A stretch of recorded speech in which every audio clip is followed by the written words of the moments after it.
Hi everybody, Steph here. Now what we've got for you today is a Swan Mabie Todd 1060 leverless fountain pen. Now I've done a lot of work on this already. We've got rid of all the micro scratches, we've polished it, we've put a new sack on. Now a lot of this work I've already shown you in other videos, so if you want to go and have a look at them, do so. But what I just wanted to do is just lately I've shown you a few Swan leverless pens with different filling systems. Now if you look at this one, you can see it's got the knurled sort of end to the end of the barrel there. If we undo it, you can see it there.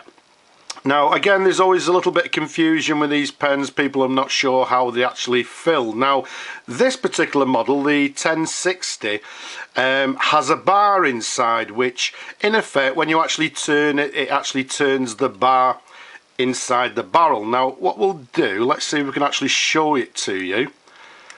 I'm not sure if you can actually see it, but we'll put a little bit of light in there and we'll try and keep it nice and still. Always a little bit difficult working over the camera, but I'm hoping you can actually see that inside there. You can see there's a bar inside.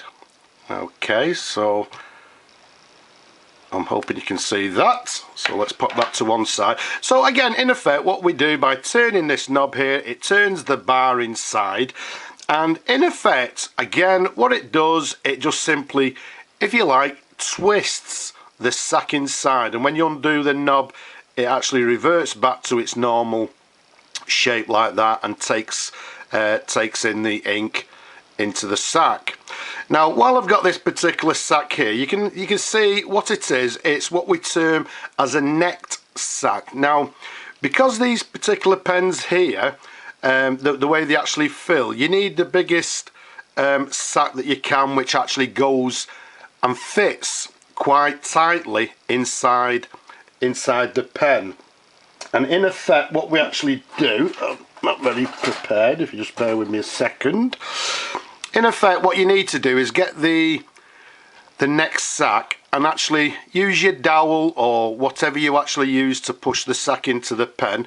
Make sure obviously it's not sharp at the end because you'll put a hole in the sack or whatever. But what you need to do is put your sack inside like so, cut it at this point, or another way of actually doing it is actually placing the section like so and cutting the sack accordingly to the size of the pen.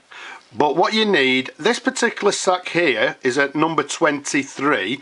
What I've actually used here is actually, because this particular one is actually too long, so what I've actually used is a number 22 short necked sack. Now if we just show you that like so, you can see it fits nice and snugly over the sack nipple there.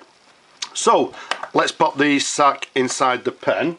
So what we need to do at this point is get our dusting powder, which is this here, and this time I'll try not to and basically what I like to do is just give it a little bit of a coating like so with your fingers. That's just blow off any excess.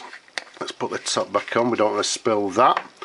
Now at this point, like other pens have actually shown you, what we need to do is actually install the section before we actually put the nib into place. Now again, what we need to do is bring on our shellac, and again a little bit difficult over the camera, and just give it a small coating of shellac onto the bottom there. Okay, that'll be fine. Let's pop that again to one side, and at this point now what we need to do is present the sack inside the pen like so, and again you'll see it's quite a tight fit. So what we need to do again is get our dowel or whatever you actually use, and as you're pushing it into place like so, just give it a slight twist so that the shellac, there we go, fits nicely, and push very slightly on the dowel or whatever you're using to make sure the sack inside has not twisted. Now what you may notice, we've got a little bit of excess shellac in place there. So what I do is use my methylated spirit, just get a little bit on our tissue like so, and just there we go, you can see the excess shellac is on the tissue there. Let's just give it a little bit of a wipe it off with the dry bit like so. And at this point, just bear with me, I've just got a cloth here. What I'm going to do is just give it a nice wipe, and there we go. So what we've cleaned off the excess shellac there, so we don't get the shellac all over the section and the barrel. Now, because we've now fitted the sack to the pen, we've shellacked the section onto the barrel, what we need to do now is put the feed and the nib into place. Now, again, a little bit difficult because I'm working over the camera, but that looks fine there. And what we do now is install the nib and the feed into place. Okay, that looks fine. Just give it a little bit of a push. There we go. And it just looks slightly out, so we'll just give it a little bit. There we go. And what I'll do at this point, if you just bear with me, I'll just get my eyepiece and just, there we go, I've dropped it. Okay, that looks fine. There we go. So what we've done now, we've put the sack into the pen, we've put the section back into place, we've put the nib back on, and again that looks fine. So everything now is ready to write. So as you can see, the pen has been fully restored. We've removed any sort of micro scratches and we've polished it. It's a lovely pen. So what we've got here is a Swan Mabie Todd Leverless 1060 fountain pen in this sort of torpedo shape. You can see it's got these three cap bands to the cap there to the bottom. It's got the very recognisable ball clip, which has the Swan logo to the top, and again you can see it's got this sort of torpedo cap to the very top there. The size of this pen from the top of the cap to the bottom of the barrel, approximately 135 millimeters capped. Around the barrel it's quite a chunky 12.5 millimeters in diameter, so it's a lovely size pen, nice chunky pen. If we show you the barrel imprint there, and what you'll see to the top, it says Swan Leverless pen, and then underneath I believe it's got a patent number, and we've got the Mabie Todd and Company Limited, made in England, etc. So as you can see, it's got a lovely clear barrel imprint. To the bottom of the barrel, just above my thumb there, let's keep it nice and still, we've got the model number, which is, as we said earlier, number 1060. So all in all, absolutely gorgeous pen.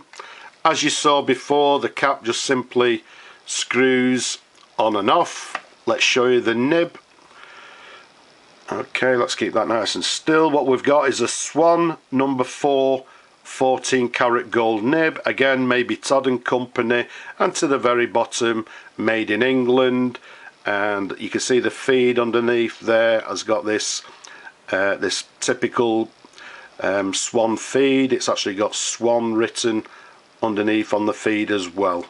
So all in all, again, a lovely pen. Right, you've just seen me put a new sack in. Well, does the pen write? Well, it's as good time as any to check it out, I think. So let's bring on some ink. And what we need to do, again, nice and simple. I've shown you in other videos. We dip the nib into the ink, and what we do, we just simply unscrew the knob, which again will turn the bar inside, which in effect will actually just scrunch up the sack inside, and then once you turn it back again, it'll go back into place. So let's pop there There we go. I'm looking over the camera. I can see lots of bubbling going on. So that looks fine. Bubbles are good. Okay, so let's pop that to one side there. Let's bring on some paper, and again this is the first time it's been written with, as you've just seen, since we put the new sack in. So what we do, we just keep our fingers crossed. So what we have is a Swan. This is the leverless model. The model number on this particular one is the 1060. Now the date of this particular pen, I would date it around about sort of, I don't know, 1948, 1949, in that particular era. There's actually a little bit of flexibility in the nib, as you can see there. On the downward stroke we can get a nice broad line, and on the cross stroke there quite a fine line. So if we do the figure of eights and apply a little bit of pressure on the downward stroke, you can see we're getting a nice variation in the line. All in all, a nice writer, and again, as we said, with some flexibility and some variation in line. So there we have it. There's a writing sample. Nice bit of variation in the line because we've got a little bit of a flexible nib. All in all, a lovely, lovely pen. So let's screw the cap back on there. So there we have it. An absolutely beautiful example of this Swan Mabie Todd Leverless 1060 fountain pen from round about 1948, 1949, in absolutely beautiful, beautiful condition. So let's pop it down there. I hope you've enjoyed looking at the pen. As always, as much as I love showing them to you, don't forget I've got loads and loads of videos. Go and take a look. Don't be shy. Leave a comment and don't forget to subscribe. But for now, I'll just say bye-bye now.